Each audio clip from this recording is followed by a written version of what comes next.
Pusat Pelaporan dan Analisis Transaksi Keuangan (PPATK) akan memblokir sementara transaksi pada rekening dorman, yaitu rekening yang tidak aktif minimal selama 3 bulan. Langkah PPATK tersebut dilakukan karena banyak rekening dorman yang disalahgunakan, seperti hasil jual beli rekening atau digunakan untuk tindak pidana pencucian uang. Penghentian sementara terhadap rekening dorman yang tidak aktif dalam waktu tertentu itu ini sudah kita antisipasi sejak 5 tahun yang lalu. Nah, PPATK melihat tren ini terus meningkat ya, dan dari hasil analisis, hasil pemeriksaan yang dilakukan oleh PPATK itu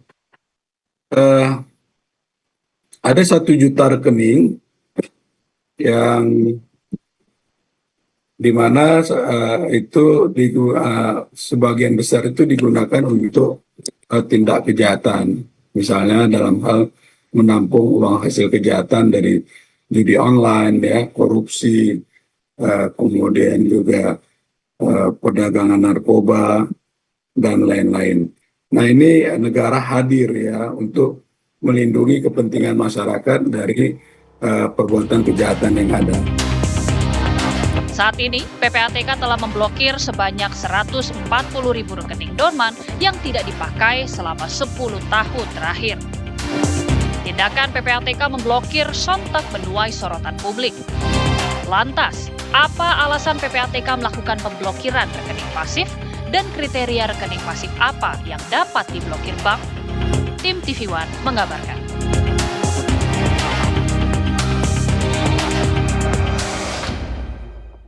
Ya, pemirsa, PPATK ini akan melakukan pemblokiran sementara terhadap rekening yang tidak aktif atau rekening dorman. 140.000 rekening ini sudah diblokir karena tidak aktif dalam kurun waktu 10 tahun terakhir. Lalu kira-kira pemirsa, apa yang menjadi alasan kuat dari PPATK mengambil langkah ini? Karena tentunya publik bertanya-tanya dan juga muncul respon di tengah masyarakat. Kita akan membahasnya malam hari ini bersama dengan sejumlah narasumber yang sudah bergabung di Apa Kabar Indonesia Malam. Ada Mas Arianto Hareva dari Bidang Pengaduan dan Hukum YLKI. Selamat malam Mas Ari. Ya, selamat malam Mbak. Sehat ya Mas ya? Alhamdulillah. Alhamdulillah. Terima kasih sudah hadir malam hari ini. Dan tentunya ini aktor utama kita malam hari ini Pak Natsir Konga, Koordinator Kelompok Substansi Humas PPATK. Selamat malam Pak Natsir. Selamat malam Mbak Ken, apa kabar? Sehat bahagia selalu kita semua. Amin, sehat selalu Pak Natsir. Tapi nampaknya juga Pak Natsir juga perlu memberikan penjelasan yang komprehensif nih Pak di tengah publik. Karena publik bertanya-tanya kenapa kemudian PPATK tiba-tiba mengambil langkah ini Pak, memblokir sementara rekening yang tidak aktif. Ya, itu kita lakukan tidak serta-merta ya Mbak Ken ya. Sejak 5 tahun yang lalu kita lihat tuh tren peningkatan rekening dorman itu terus meningkat, dan tren penyalahgunaan rekening dorman untuk tindak pidana kejahatan itu juga semakin tinggi. Dari situ negara hadir di mana diwakili oleh PPATK untuk melindungi hak-hak nasabah, hak-hak masyarakat, hak-hak dari saudara kita agar rekeningnya itu jangan dijadikan sebagai alat untuk transaksi kejahatan seperti itu. Nah, dari 1 juta rekening yang kita lakukan analisis, pemeriksaan, itu 150 diantaranya itu nomine, dan kemudian rekening tadi itu digunakan sebagai penampung judi online, penampung uang hasil jual beli narkoba, korupsi, dan lain-lain. Nah, ini rekening dorman ini harus kita lindungi ya, agar jangan disalahgunakan gitu ya, dipakai menjadi alat kejahatan. Itu esensi dari penghentian sementara yang dilakukan. Dan PPATK untuk melakukan itu diberikan kewenangan oleh Undang-Undang Nomor 8 Tahun 2010 tentang pencegahan dan pemberantasan tindak pidana pencucian uang. Begitu Mbak Ken. Oke, karena begini loh Pak Natsir, kalau tujuannya kemudian untuk melindungi masyarakat, melindungi nasabah, tapi kemudian masyarakat juga ternyata was-was Pak Natsir, apalagi ini kalau kita bicara Indonesia tidak hanya di wilayah-wilayah perkotaan saja Pak, masyarakat yang kemudian berada di daerah, ini mereka kekhawatirannya cukup tinggi Pak Natsir. Ya, memang ada ekses-ekses itu yang kita lihat di lapangan ya. Tapi lihatlah besarannya, di mana besaran itu adalah lebih banyak ya yang harus dilindungi. Dan memang di lapangan kita temukan juga ya, tentu dalam pelaksanaannya dari waktu ke waktu, di mana ada misalnya masalah yang perlu ditingkatkan, diperbaiki, kita lakukan seperti itu. Tapi yang jelas adalah kita ingin untuk nasabah terlindungi hak-haknya, terlindungi dia untuk tidak disalahgunakan dan digunakan untuk sarana prasarana kejahatan begitu. Ketika nasabah rekeningnya dihentikan sementara, itu juga dengan mudah bisa dibuka kembali dengan mengisi form yang sudah kita sebarkan, sampaikan kepada masyarakat. Nah, dari penghentian sementara ini, banyak nilai tambah yang didapatkan oleh perbankan sendiri misalnya, mereka melakukan banyak waktu dan kesempatan untuk menerapkan prinsip mengenal pengguna jasa sebagaimana yang diwajibkan oleh aturan yang ada. Lalu kemudian juga nasabah, banyak nasabah itu diantaranya suami misalnya ya, dia meninggal tapi keluarganya nggak tahu kalau dia punya rekening. Dengan notifikasi yang diberikan oleh perbankan, maka keluarganya tahu, oh ternyata suami saya punya rekening di sini dan saldonya banyak, rata-rata itu kita lihat juga cukup begitu, cukup Oke. besar begitu Mbak Ken. Oke, Pak Natsir, masih cukup banyak nih pertanyaan dari publik Pak tentunya mengenai langkah PPATK ini. Tapi Mas Ari dari YLKI sudah juga mengcapture mengenai bagaimana ragam respon dari publik terhadap langkah PPATK ini, Mas Ari. Ya, yang pertama dulu bahwa sebenarnya dari bulan-bulan kemarin ya ada isu terkait pemblokiran rekening konsumen ya dalam hal ini. Tapi konsumen sekarang ini mempertanyakan alasan yang masuk akal dan logika terkait pemblokiran. Tadi Bapak dari PPATK mungkin menyampaikan bahwa Untuk perlindungan. ya, untuk perlindungan konsumen terkait ada dugaan tindak pidana ya, misalnya pencucian uang. Tapi yang perlu juga kami sampaikan di sini, kami sebagai perwakilan lembaga perlindungan konsumen bahwa konsumen itu punya hak untuk mendapatkan informasi yang benar dan jujur. Artinya ketika dilakukan suatu pemblokiran, kami mempertanyakan dan konsumen mempertanyakan juga dengan pemblokiran itu dana-dana yang tersimpan di kartu kredit atau kartu rekening konsumen itu dikemanakan, apakah dikembalikan atau disimpan ke negara. Nah, itu kami yang pertanyakan juga. Nah, kalau misalnya soal tindak pidana juga kami menyampaikan bahwa kalau soal ada temuan-temuan atau dugaan tindak pidana pencucian uang ya itu harus diproses ke hukum. Kalau misalnya kita melihat bahwa tindak pidana itu kalau misalnya seorang itu ditetapkan sebagai tersangka, setidaknya ada 2 alat bukti yang cukup sehingga bisa disebut bahwa dia tersangka. Begitu juga di pengadilan. Artinya bahwa sebelum ada kekuatan hukum tetap untuk ditetapkan seseorang itu bersalah, itu harus ada kekuatan hukum yang Jangan memblokir semuanya jangan memblokir begitu. semuanya begitu Mbak, kira-kira menurut kami sebagai lembaga Oke. pengawas. Pak Natsir, gimana nih menjawab pertanyaan dari publik, Pak? Publik menuntut adanya informasi yang terang, yang jujur dari PPATK mengenai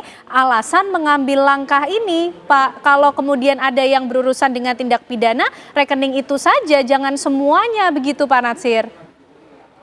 Ya, jadi kalau definisi rekening dorman itu masing-masing perbankan berbeda ya.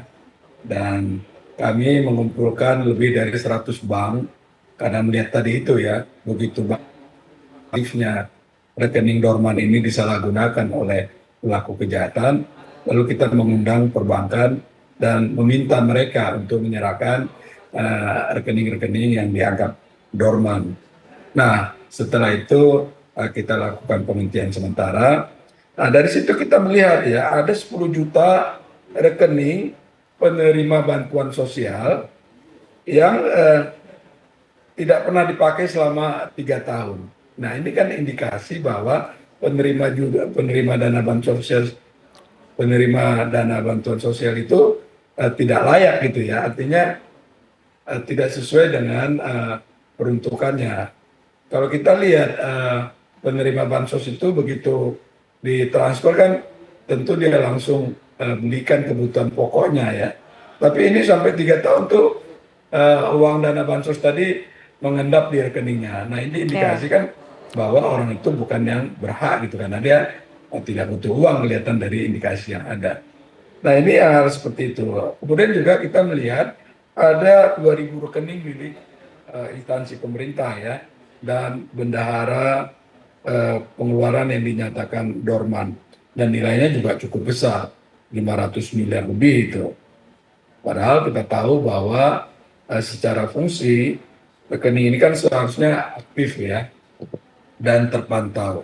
Nah ini jika kita diamkan itu akan memberikan dampak buruk bagi ekonomi kita, juga merugikan kepentingan dari pemilik sah dari rekening yang ada tersebut. Oke. Begitu Mbak Ken. Ya, Pak Natsir, hampir seluruh kelompok masyarakat nampaknya sudah menggunakan jasa perbankan, membuka rekening. Bagaimana dengan kaum-kaum orang tua, Pak, lansia yang kemudian mungkin selama ini rekeningnya tidak aktif, hanya kemudian digunakan untuk menerima kiriman dari anaknya. Lalu pertanyaan tadi, uang-uang para nasabah ini kalau diblokir sementara, kemana? Apakah utuh atau kemudian diambil negara? Seperti apa, Pak Natsir? Utuh 100% terjamin dan tidak berkurang.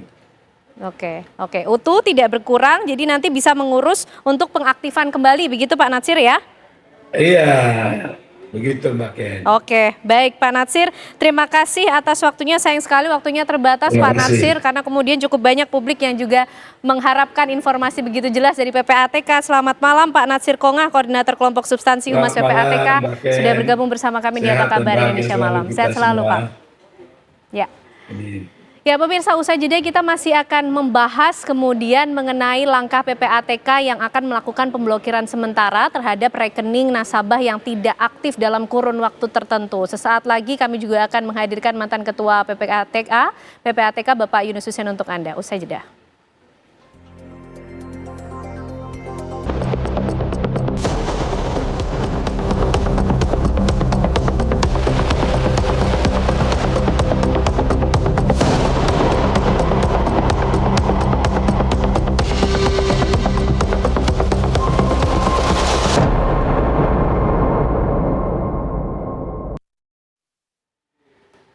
Baik pemirsa, kita lanjutkan pembahasan kita malam hari ini untuk melihat bagaimana langkah PPATK yang akan melakukan pemblokiran sementara terhadap rekening tidak aktif. Sudah bergabung bersama kita malam hari ini Pak Yunus Hussein, mantan Ketua PPATK. Selamat malam Pak Yunus. Selamat malam. Sehat ya Pak, sudah hadir di Apa Kabar Indonesia Malam. Terima kasih. Pak, tadi mungkin kalau sudah sempat juga menyimak perbincangan kita bersama dengan Pak Natsir Kongah dari PPATK, mungkin Pak Yunus juga bisa menambahkan penjelasan melihat point of view dari PPATK soal apa sih alasan masuk akal atau alasan logis yang membuat PPATK harus mengambil langkah ini? Alasannya ya, ini memang penting ya. Jadi kita lihat kepentingan masyarakat, nasabah juga ada. Tapi di lain pihak, kan banyak sekali rekening-rekening yang dormant itu. Malah saya dengar tadi siang tuh sekitar, ya, istilahnya hentikan transaksinya sesuai dengan pasal 55, 56. Dihentikan sementara ya. Kalau untuk penindakan, alasan itu karena ada proceed of crime, diduga dicurigai hasil pidana. Kalau ini lebih banyak ke payung pencegahan, penindakannya sedikit ya.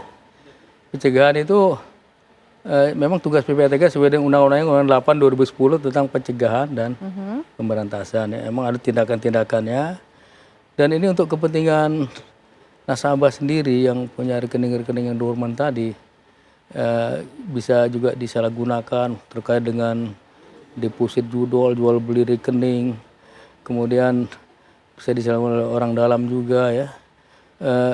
Secara agak dipaksa bank tuh melakukan yang namanya profiling ulang, CDD, Customer Due Diligence, mengupdate profil data-data nasabahnya. Memang itu kewajiban kalau menurut ketentuan undang-undang, setahun sekali dia harus lakukan, dia harus laporkan. Ternyata banyak sekali yang informasi-informasi yang menarik seperti tadi, ada rekening dorman untuk bantuan sosial bisa sisanya 2 triliun nggak dia apa-apain. Buat apa rekening bantuan sosial, waktunya udah habis dan penggunaannya sebenarnya terbatas. Nah khawatir ini bisa disalahgunakan. Kemudian kemarin kan ada bilang takut bank tidak dipercaya oleh masyarakat.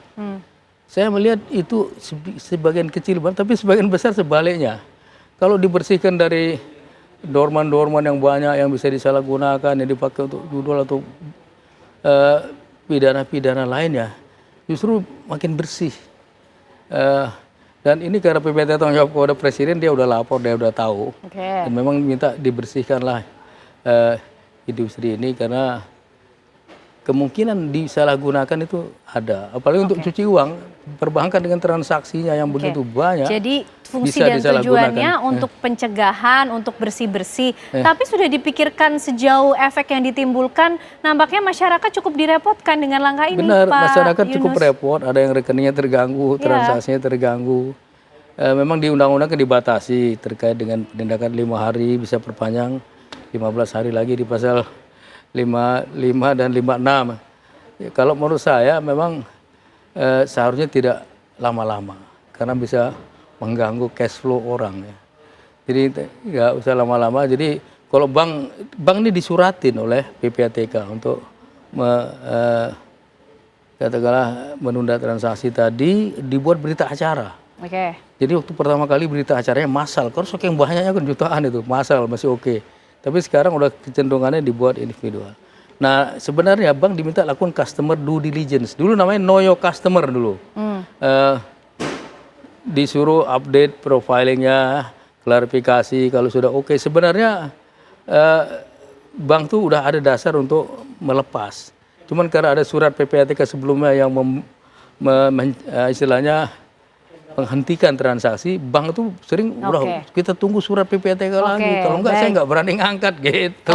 Nah tapi kita juga ingin tahu dulu nih Pak Yunus dan juga Mas Ari, bagaimana sih kira-kira respon langsung dari publik melihat langkah PPATK ini. Kami ajak Anda pemirsa untuk bergabung bersama rekan kami Virgi yang akan coba berbincang dengan masyarakat. Bagaimana kira-kira respon publik terhadap langkah yang akan diambil PPATK ini, Virgi? Saya kira bagus. Ya, selamat malam kira Anda dan juga pemirsa. Benar sekali, hari ini saya sudah siap nih langsung menanyakan ke masyarakat. Kira-kira bagaimana nih pendapat mereka terkait dengan rekening yang akan dibekukan jika tidak dipakai selama 3 bulan atau lebih tergantung dengan kebijakan bank masing-masing. Nah, kita akan coba langsung cari-cari saja masyarakat yang mungkin lagi bersantai sejenak sambil mau pulang kerja atau ada berkegiatan lain nih. Halo kakak abang, selamat malam. Maaf ya mengganggu waktunya. Ini boleh tahu dengan siapa? Aku Ajeng. Aku Wikra. Oke, boleh agak lebih mendekat? Oke kak, aku izin tanya, ini kan ada wacana nih, akan ada dibekukannya rekening kalau tidak aktif dipakai selama 3 bulan. Kakak udah pernah dengar atau udah pernah baca sebelumnya? Udah ya? Oh, udah ya, oke. Kalau kakak sendiri setuju nggak sih?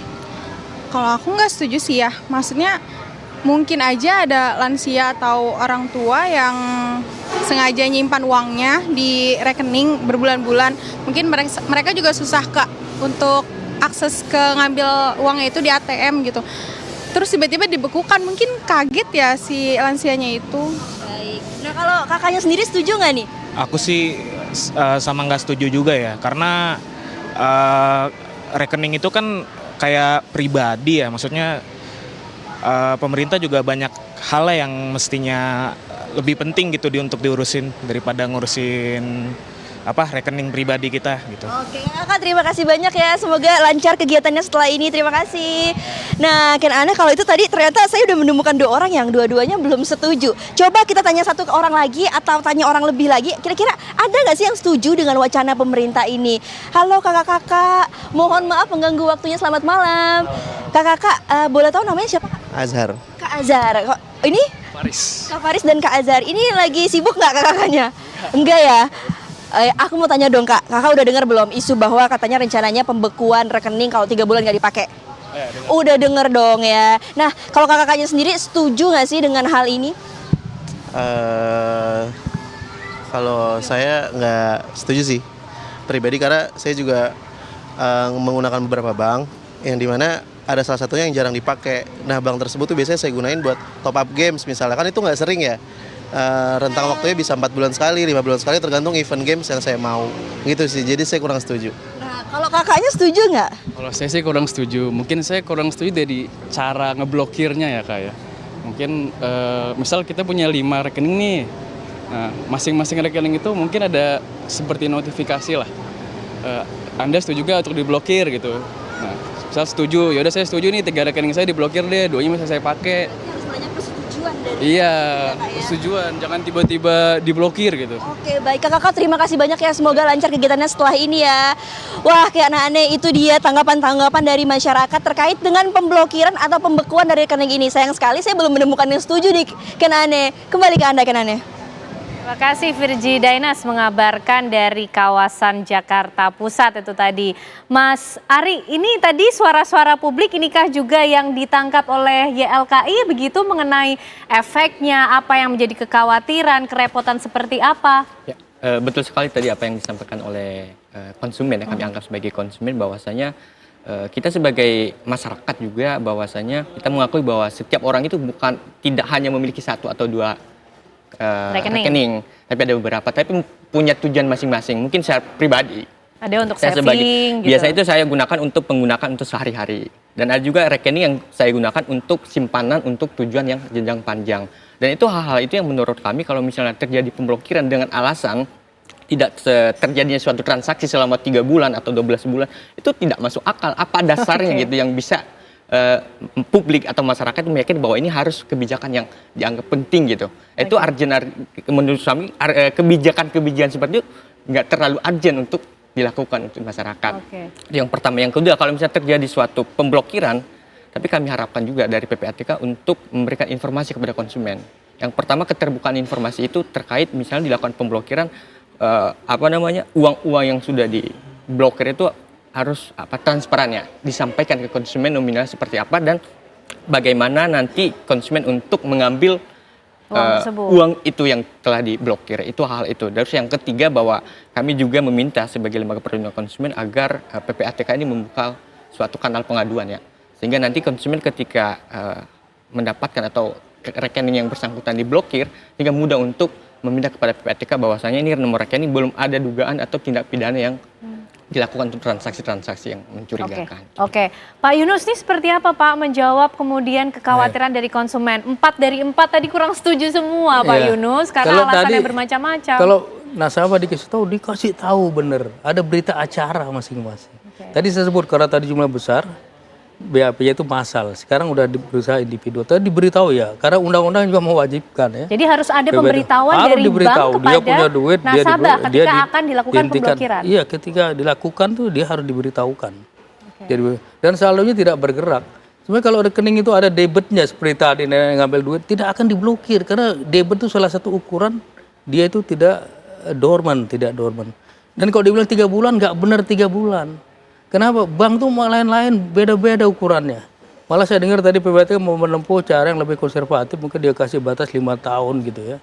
Jadi bukan 3 bulan, bank aja sangat berbeda, ada bank setahun, rata-rata bank tuh setahun. Ya karena ini informasinya yang simpang siur di publik. Rata-rata bank tuh setahun ya, setelah saya tanya tadi, rata-rata setahun, tapi mungkin PPATK ambil yang lebih konservatif. Dan kalau di luar negeri, ada undang-undang yang mengatur masalah ini, kita belum punya. Di luar negeri bahkan kalau sekian tahun dia dormant, tidak ada yang mengklaim segala macam, ada negara yang membolehkan negara untuk mengambil alih rekening itu. Tapi kita nggak punya. Kalau udah nggak bertuan, nggak bernyonya segala macam, itu ya namanya nggak ada ahli waris, itu balai harta peninggalan yang akan diserahkan ya. Pak Yunus, artinya berkaitan dengan rencana pelaksanaan atau bahkan sudah dilaksanakan pada beberapa rekening ya Pak, pemblokiran sementara ini. PPATK betul-betul harus melakukan breakdown teknis secara detail dan diinformasikan kepada publik. Ya, jadi setiap bank disurati ya untuk menghentikan transaksi itu, dan setiap bank buat berita acara. Dan bank harus memberitahukan kepada nasabahnya. Itu hak dari nasabah, hak dari konsumen ya, informasi itu. Dan itu kayaknya sudah dilakukan.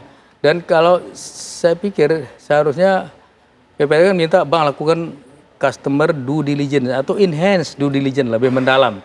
Dulu namanya know your customer.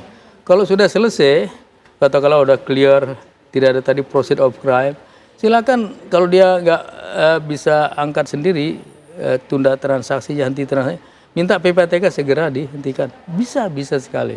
Jadi karena dulu diminta pakai surat, maka menghentikannya juga maunya PPATK pakai bank minta, kasih tahu udah clear, dan itu PPATK bersurat baru diangkat. Dan saya harapkan tidak terlalu lama proses ini.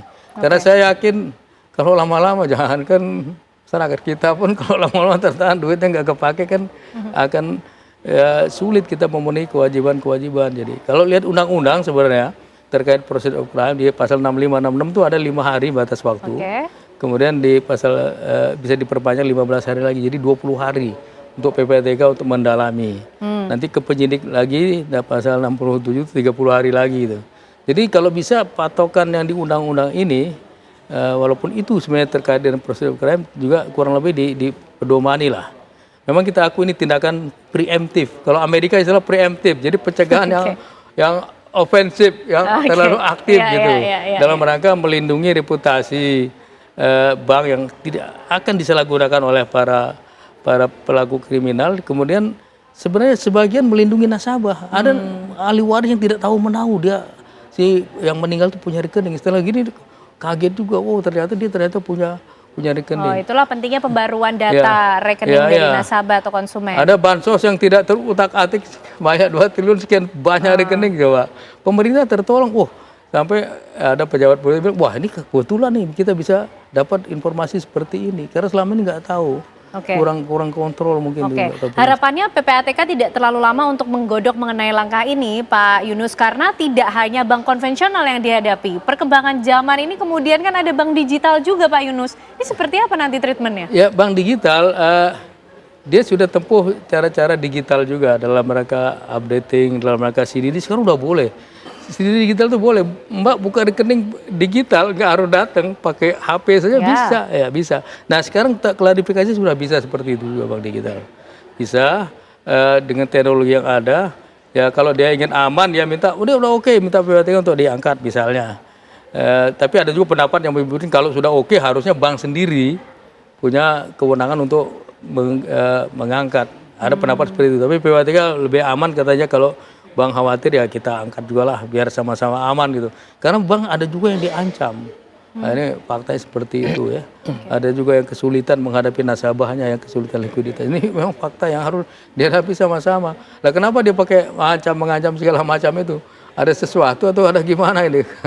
Oke, baik. Mas Ari, ini langkahnya preemptif kok Mas, untuk pencegahan sebenarnya. Tadi kan Mas Ari sempat menyinggung soal penindakan saja, sudahlah rekening-rekening yang bermasalah atau terindikasi tindak pidana saja yang ditindak. Tapi tujuannya untuk pencegahan gitu Mas. Karena judulnya pencegahan dan pemberantasan. Yang pertama untuk pencegahan tindak pidana, mungkin kita sebagai YLKI kita mendukung pemerintah untuk pencegahan tindak pidana. Tapi dalam hal ini kalau misalnya konsumen, untuk dipersulit yang nggak masuk akal juga kalau misalnya konsumen, orang yang pendapatan menengah melakukan tindak pidana pencucian itu nggak masuk akal juga gitu untuk melakukan transaksi seperti itu. Tapi menurut saya bahwa kalau misalnya alasan PPATK untuk melakukan pemblokiran karena ada tindak pidana, ya silakan aja usut gitu.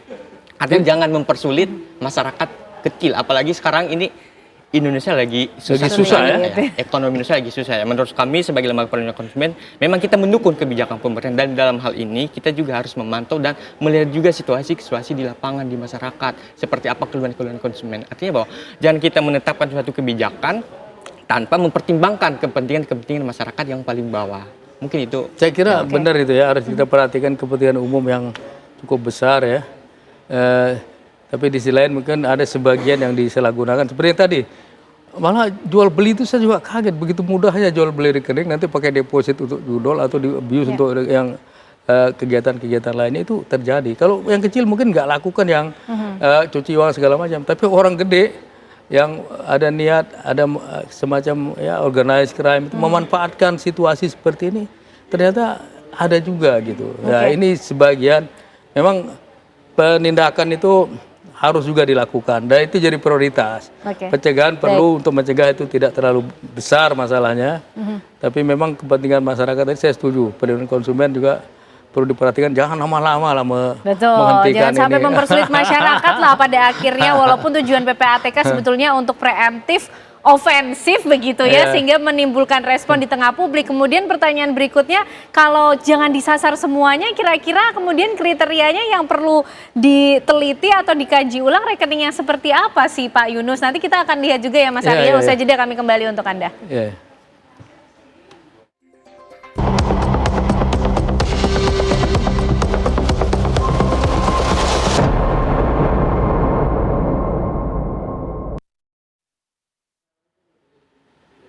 Kita akan lanjutkan pembahasan kita yang tentunya semakin malam selalu semakin menarik pemirsa, membahas mengenai bagaimana langkah PPATK untuk melakukan pemblokiran sementara terhadap rekening yang tidak aktif. Pak Yunus, kita juga penasaran sebetulnya PPATK bagaimana sih Pak prosesnya melakukan screening terhadap rekening-rekening milik nasabah, mana yang aktif, mana yang tidak aktif, mana yang suspek kemudian terhadap tindak pidana tertentu. Seperti apa Pak? Jadi sebenarnya yang tahu persis situasi keadaan nasabah itu adalah bank. Yang tahu dormant apa enggak, ukurannya bagaimana, yang mana yang mencurigakan, semua transaksi keuangan itu yang lapor bank. PPATK tidak tahu kalau enggak dilaporkan. Sehingga PPATK meminta, kalau nggak salah katanya sejak Februari sudah meminta data-data nasabah dormant itu dilihat. Ternyata kriterianya banyak berbeda, tapi secara umum bisa ditarik setahun ya. Jadi sebenarnya bank lah yang paling tahu. Dan bank harusnya mengupdate profil nasabahnya. Itu kewajiban menurut ketentuan sebenarnya. Misalnya, ada dalam undang-undang juga seperti itu? Ada dalam POJK ada sekarang, ada ya. Jadi misalnya orang pindah alamat, pindah kerjaan, beda gaji, udah banyak berubah, harusnya ada profil termasuk transaksi yang tadi aktif, terus dormant segala macam. Updating itu harus dilakukan. Karena bank salah satu kewajiban dalam rangka KYC, Know Your Customer atau Customer Due Diligence, selain identifikasi, menilai juga memonitor transaksi dan rekening nasabah. Nah, mungkin dengan policy PPATK seperti ini, bank agak sedikit terdorong ya. Kalau disebut setengah paksa nggak enak untuk melakukan CDD ulang atau kalau perlu enhanced due diligence itu. Karena bank yang paling tahu mengenai nasabah, bukan PPATK. Selama ini begitu. Kredit macet apa enggak yang tahu bank, bukannya OJK, bukan. Bank yang tahu gimana keadaan nasabahnya. Nah, jadi kalau bisa silakan bank lakukan segera itu, kalau sudah oke, minta diangkat, ya segera diangkat. Karena merugikan bank juga kalau banyak yang berhenti di situ duit. Oh, jadi merugikan bank-bank juga ya Pak ya, ketika tidak dilakukan update atau pembaruan data berkurang itu? Atau rekening disalahgunakan, ya bank kurang beruntung kalau rekeningnya banyak kan dormant, bayangkan nggak banyak bertransaksi. Kan bank kalau makin banyak transaksi, banyak cash flow, dia lebih diuntungkan juga gitu. Nah ini terus terang aja lebih banyak ke pencegahan yang saya sebut tadi preemptif. Kalau model Amerika tuh preemptif, tapi ada penindakan apa enggak? Saya tanya ada, cuman sedikit. Mungkin ada terkait judul atau pidana lain. Ada abuse juga ada. Yang tadi rekening-rekening yang tak bertuan, tak bernyonya ternyata banyak juga yang harus dibereskan, termasuk bansos tadi itu. Itu kan punya negara uang itu. Kenapa kok bisa nganggur? Takutnya kalau ada rekening nganggur, ada oknum yang menyalahgunakan. Bisa orang luar, bisa kerjasama sama orang dalam, bisa-bisa saja gitu. Jadi ini recalling kembali juga untuk bank-bank untuk melakukan pembaruan data nasabah dari konsumennya juga ya Pak ya? Update profiling nasabahnya ya. Baik. Itu harus itu. Itu harus dilakukan. Mas Ari, kemudian masukan dari YLKI merespon langkah atau kebijakan yang diambil oleh PPATK ini seperti apa? Ya, respon kita yang pertama bahwa kita sebagai YLKI, sebagai lembaga perlindungan konsumen, meminta kepada PPATK untuk mengkaji ulang terkait kebijakan yang menurut kami merugikan konsumen. Yang pertama, yang kedua bahwa kita juga YLKI meminta keterbukaan informasi ya, ketika nanti kebijakan ini dipaksakan untuk dilaksanakan, maka kita meminta kepada PPATK untuk membuka informasi seluas-luasnya dan transparansi terkait pemblokiran. Kami mengkhawatirkan ketika nanti dilakukan pemblokiran, masyarakat yang susah untuk mengakses, mendapatkan informasi terkait dananya itu dikemanakan, apakah dikembalikan apa enggak, mungkin itu yang kami minta kepada PPATK untuk memberikan klarifikasi dan informasi kepada konsumen sehingga terang benderang ya terkait masalah ini. Itu yang kedua. Yang terakhir mungkin terkait tadi yang Bapak sampaikan ya, masalah bank kalau misalnya melakukan pemblokiran kepada nasabah atau konsumen, tapi yang menurut kami, hemat kami di sini bahwa ini suatu hal yang muncul permasalahan baru. Kenapa ketika nanti suatu bank melakukan suatu tindakan pemblokiran, pasti alasannya nanti berdasarkan data dari PPATK bahwa ini atas informasi PPATK melakukan pemblokiran kepada nasabah si A misalnya. Nah itu kan dilempar sana lempar sini. Jadi kan jangan sampai seperti itu. Nah itu nanti untuk kejelasan dan informasi itu mungkin konsumen juga membingungkan gitu. Nah itu yang kami harapkan kepada PPATK ya, untuk mengklarifikasi dan memitigasi risiko-risiko yang akan timbul ke depannya sehingga nanti masyarakat Indonesia, konsumen Indonesia mempermudah ya untuk melakukan berbagai transaksi-transaksi melalui rekening. Mungkin saya ingin tambahkan dikit ya, di undang-undang ada di pasal 26 undang-undang TPPU. Bank sendiri punya kewenangan untuk menunda transaksi itu 5 hari. ada 3 alasan kalau diduga hasil kejahatan masuk, rekening dipakai nampung hasil kejahatan, atau dia pakai identitas palsu. Itu jalan juga selama ini inisiatifnya. Jadi memang yang tahu persis nasabah itu adalah bank, dan memang yang meminta ya untuk hentikan ini memang dari PPATK setelah dia diberitahukan situasi dorman, ukuran dorman gimana ya. Terus disuruh ambil tindakan-tindakan menghentikan, kemudian lakukan CDD itu diminta memang. Jadi biar lebih update datanya dan lebih bersih lah industrinya. Kemungkinan disalahgunakan jadi kurang ya, termasuk rekening nganggur yang nggak jelas penggunaannya yang bisa disalahgunakan bisa dicegah gitu. Oke. Jadi ada manfaat. Kalau saya setuju perlindungan konsumen memang harus sangat diperhatikan. Tapi kepentingan pencegahan untuk penegakan hukum juga dua-dua ya kita perhatiin. Tapi jangan sampai satu dikorbanin, harus balancingnya harus bisa. Betul. Itu semua harus diperhitungkan. Mas Ari, sampai sejauh mana kemudian sudah mendorong masukan-masukan tersebut? Sudah disampaikan langsung ke PPATK? Untuk saat ini kami sedang membuka juga ya ke depannya kanal pengaduannya. Kebetulan tadi ada juga kami lihat ada pengaduan juga dari konsumen terkait pemblokiran sepihak dari salah satu bank dengan alasannya juga dari informasi dari PPATK. Mungkin data itu ada di kami mungkin 1 sampai 2 ya terkait itu. Tapi ini juga kami juga agak bingung ini dilempar sana kiri. Pasti kalau misalnya kita meminta klarifikasi dari pihak bank yang bersangkutan, pasti jawabannya juga sama bahwasanya ini informasi dari PPATK. Kalau misalnya kita PPATK pasti data PPATK kan datanya dari bank terkait transaksi misalnya ada dugaan tindak pidana pencucian uang. Ya. Nah itu mungkin hal itu nanti yang butuh konsumen atau masyarakat untuk diklarifikasi seperti apa penjelasannya. Oke. Seperti apa langkah dan kebijakannya ini nanti akan berjalan, tentunya jangan sampai menimbulkan kerugian di salah satu pihak, utamanya di tengah masyarakat. Kita tunggu bagaimana nanti PPATK juga memberikan informasi yang terang dan jelas kepada masyarakat ya. Mas Ari, terima kasih. Pak Yunus, terima kasih. Malam hari ini sudah bergabung bersama kami di Apa Kabar Indonesia Malam. Usai jeda pemirsa, kami masih akan menghadirkan informasi untuk Anda terkait dengan penyelidikan kasus dari kematian Arya Daru Pangayunan yang menemui babak akhir. Kami hadirkan informasi selengkapnya dalam segmen Ulas Utas usai jeda.